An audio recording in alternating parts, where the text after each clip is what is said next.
जुन्या पेन्शन योजनेच्या मागणीच्या संदर्भात आज मोर्चा देखील निघाला होता आणि या संदर्भात ज्या काही आमच्या कर्मचारी संघटना आहेत यांनी 14 तारखेपासून आम्ही बंद करणार आहोत अशा प्रकारची एक नोटीस देखील दिली होती। त्या संदर्भात आज सभागृहामध्ये देखील आम्ही त्यांना आश्वस्त केलं आहे की जी समिती आपण तयार केली होती त्या समितीचा अहवाल नुकताच आलेला आहे आणि आता त्या अहवालावर राज्य सरकारची भूमिका आणि कर्मचारी युनियनची भूमिका या संदर्भातल्या चर्चेचे काही त्या ठिकाणी फेऱ्या कराव्या लागतील आणि त्यानंतर त्याच्यावर अंतिम निर्णय घेता येईल। त्याचवेळी केंद्र सरकारमध्ये देखील या संदर्भात केंद्राने एक समिती तयार केली आहे आणि तिचाही निर्णय लवकरच अपेक्षित आहे। त्यामुळे आपण केंद्र सरकारच्या अनुरूप नेहमी आपल्या योजना त्या ठिकाणी करत असतो किंवा आपली वेतनं भत्ते हे त्या अनुरूपच करत असतो। त्यामुळे आम्ही कर्मचारी संघटनांना या ठिकाणी आव्हान देखील केलेलं आहे की अशा प्रकारे त्यांनी संप वगैरे करू नये, तर जो काही अहवाल आला आहे त्या अहवालाच्या आधारावर चर्चा करून त्याचे पुढचे निर्णय कसे होतील हा प्रयत्न त्यांनी करावा। दुसरं त्यांना आम्ही हे देखील सांगितलं आहे की जे नवीन पेन्शनमधले लोक आहेत त्यांचं रिटायरमेंट 2032 साली सुरू होणार आहे। त्यामुळे आजच लगेच काही तो प्रश्न ऐरणीवर आलेला नाही, तथापि त्याच्यावर लवकर निर्णय घेण्याची राज्य सरकारची भूमिका देखील आहे, मानसिकता देखील आहे आणि म्हणून मी कर्मचारी युनियन्सला आव्हान करतो की त्यांनी अशा प्रकारचा संपाच्या संदर्भातला निर्णय करू नये आणि माननीय मुख्यमंत्र्यांनी देखील युनियन्सला चर्चेला बोलवलेलं आहे आणि आम्हाला अपेक्षा आहे, कारण अशा प्रकारचा जेव्हा एखादा संप होतो सरकारपेक्षा जनतेला त्याचा अधिक त्रास होतो, तेव्हा मला अपेक्षा आहे की माननीय मुख्यमंत्र्यांसोबतच्या बैठकीमध्ये काही ना काही तोडगा याच्यामध्ये निघेल। सर, मागासवर्गीय आयोगाचे माजी सदस्य बालाजी किल्लारीकर यांचं वर्जन समोर आलेलं आहे। संपूर्ण समाजाचं आरक्षण झालं पाहिजे आणि तुलनात्मक अभ्यासाच्या आधारावर मराठा समाजाचा प्रश्न सोडवला गेला पाहिजे अशी भूमिका मुख्यमंत्री एकनाथ शिंदेंची होती। मात्र या भूमिकेला उपमुख्यमंत्री देवेंद्र फडणवीस यांनी आक्षेप घेतला होता। तसेच गोखले इन्स्टिट्यूट यांच्या मार्फत हे काम केले गेले पाहिजे, तर मराठा समाजाचा संक्षिप्त सर्वेक्षण करावा, व्यापक स्वरूपात सर्वेक्षण होऊ नये जेणेकरून सर्वेक्षण लवकर होईल असं फडणवीस यांचं म्हणणं होतं। काय सांगाल, आपली काय म्हणणं? असं आहे की मागच्या काळामध्ये जेव्हा राज्य मागासवर्ग आयोग तयार झाला त्यावेळी तेव्हाच्या 3 पॉलिटिकल पार्ट्यांनी आपल्या कार्यकर्त्यांना आयोगाचं सदस्य केलं। खरं म्हणजे आयोगाचं सदस्य अभ्यासकांना करायचं असतं। आमच्या काळातही आयोग तयार झाला होता, पण आम्ही एकही कार्यकर्ता त्याच्यावर घेतला नाही, आम्ही अभ्यासक घेतले, त्यांनी कार्यकर्ते घेतले होते आणि म्हणून तुम्ही ज्यांचं नाव घेतलेलं आहे त्यांनी राजीनामा दिल्याबरोबर पहिली भेट कोणाची घेतली? माननीय शरद पवार साहेबांची घेतली, कारण त्यांची नियुक्ती शरद पवार साहेबांच्या राष्ट्रवादीने त्या आयोगावर केली होती। पहिली गोष्ट तर हा विभागच माझ्याकडे येत नाही, त्याच्यामुळे या संदर्भात माझा दबाव असणं किंवा मी एखादा निर्णय करणं हा विषय माझ्याकडे नाही, माझी त्या संदर्भात चर्चा देखील नाही। मुळातच काय सर्वे करावा, कसा सर्वे करावा आयोग ठरवतो, कोणाकडनं करावा हे देखील आयोग ठरवतो।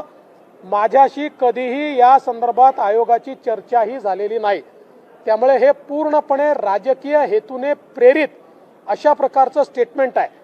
मात्र एक गोष्ट निश्चित आहे की काही सदस्य हे काही राजीनामे देत आहेत किंवा अजूनही 1-2 सदस्य असे आहेत की ज्यांचा हा डाव नक्की आहे की कुठल्याही परिस्थितीमध्ये मराठा आरक्षणाचा विषय हा निकालीच लागू नये, हा भिजत घोंगडं राहावं आणि त्यांच्या पॉलिटिकल मास्टरने त्यांना अशा प्रकारे त्या ठिकाणी एक प्रकारची सुपारी दिली आहे की कुठल्याही प्रकारे मराठा आरक्षणाचा विषय डिले करत राहा।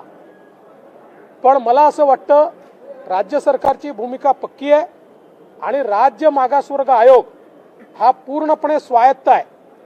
त्याच्या कारभारामध्ये कुठलीही ढवळाढवळ राज्य सरकार करत नाही. राज्य सरकारने आपली भूमिका मांडली आहे. मराठा समाजाला आरक्षण देण्याच्या संदर्भात राज्य सरकार सकारात्मक आहे आणि त्याचवेळी कुठल्याही परिस्थितीमध्ये ओबीसींवर अन्याय करायचा नाही ही राज्य सरकारची स्पष्ट भूमिका आहे. त्यामुळे अशा प्रकारचे कार्यकर्ते हे आयोगामध्ये घुसवून आणि मग त्यांचे राजीनामे झाल्यानंतर त्यांनी केलेले स्टेटमेंट याला कुठलंही महत्त्व नाही. हे कुठले अभ्यासक नाहीत, कुठल्याही प्रकारे यांचा वेगवेगळ्या समाजाच्या संदर्भातला अभ्यास नाही. त्यामुळे मी काही त्याला महत्त्व देत नाही. हे राजकीय कार्यकर्त्याचं स्टेटमेंट आहे आणि जो विषयच माझ्याकडे नाही त्या विषयाबद्दल माझ्या संदर्भात बोललं याचा अर्थ कोणाची स्क्रिप्ट ते वाचतायत हे आपल्या सगळ्यांच्या लक्षात आलेलं आहे.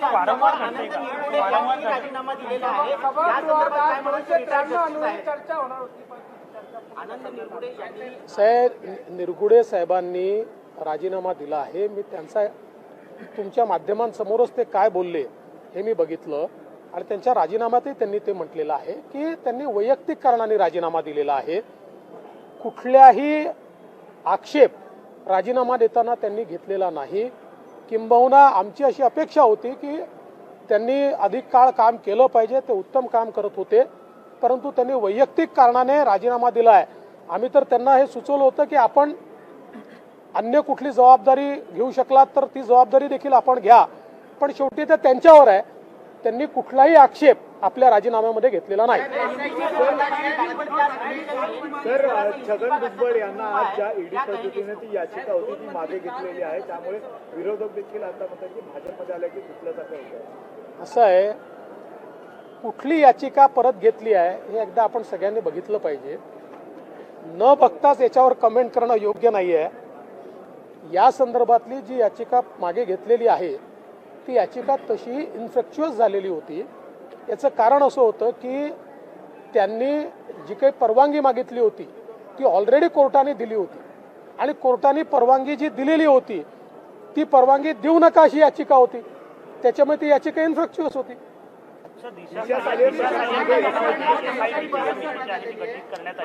या संदर्भात मी सांगितलं, मागच्या अधिवेशनामध्ये मागणी झाली होती, त्या संदर्भात शासनाने आपली भूमिका सांगितली होती की जे काही पुरावे आलेले आहेत ते आम्ही तपासून बघू आणि त्या संदर्भात आम्ही पोलीस विभागाला सूचना करू. तशा प्रकारच्या सूचना केल्या आहेत. मुंबई महानगरपालिकेसाठी ऑडिट नेमण्यात होतं. मुंबई महानगरपालिकेसंदर्भामध्ये ऑडिट जे आहे ते नेमण्यात आलेलं आहे. त्यामुळे कुठेतरी विरोधक म्हणतात की भाजप देखील आमच्या सोबत होतं 25 वर्ष. असं आहे, आता ऑडिटच्या संदर्भातली आत्ता माझ्याकडे माहिती काही नाही आहे, पण मुंबई महानगरपालिकेमध्ये 25 वर्ष महापौरही शिवसेनेचा आणि स्टँडिंग कमिटी चेअरमनही शिवसेनेचाच होता.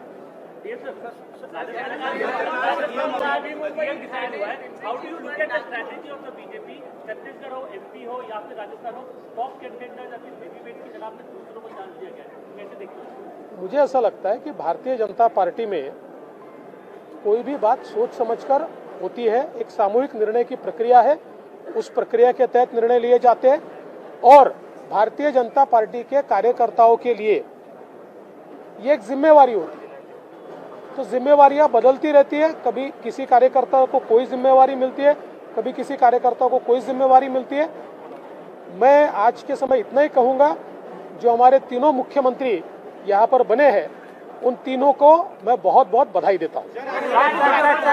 साहेब रोहित पवार असे म्हणाले आहे की साहेब रोहित पवार असे म्हणाले की 15 मिनिटात अगर सभेत अध्यक्ष आले नाही तर विधानसभेवर मोर्चा घेऊन येईल. विधानसभेवर मोर्चा घेऊन येईल असे रोहित पवार म्हणाले. असं आहे की त्यांच्या यात्रेला लोकांनी पाठ फिरवली, त्यांच्या पक्षांनी पाठ फिरवली. पूर्ण यात्रेमध्ये आपल्याला कल्पना आहे गावचे माणसं त्यांना फिरवावे लागले तरी माणसं आले नाहीत. त्याच्यामुळे थोडं फ्रस्ट्रेशन असेल, फ्रस्ट्रेशनमध्ये बोलले असतील. आपण फार गंभीरतेने घेऊ नये. वैधानिक मंडळाची मुदत संपून बराच कालावधी लोटला आहे. हे असं आहे की मागच्या सरकारने निर्णय केला होता उद्धव ठाकरेंच्या की वैधानिक विकास मंडळ आम्हाला नको आहेत, त्याला आम्ही मुदतवाढ देणार नाही, त्यामुळे ते लॅप्स झाले. आमचं सरकार आल्यानंतर आम्ही त्या संदर्भातला निर्णय घेतला. निर्णय घेऊन तो आता केंद्र सरकारकडे गेला आहे. त्याची एक प्रोसेस आहे, राष्ट्रपती त्याचं नोटिफिकेशन काढतात, प्रोसेस चाललेली आहे. शरद पवार साहेबांना वाढदिवसाच्या नेहमीच शुभेच्छा आहेत आणि मला असं वाटतं की शेवटी ते महाराष्ट्रातले एक ज्येष्ठ नेते आहेत, आमचे वैचारिक विरोधक आहेत, त्याच्यामुळे निश्चितपणे त्यांच्या वाढदिवसाच्या शुभेच्छा आहेतच.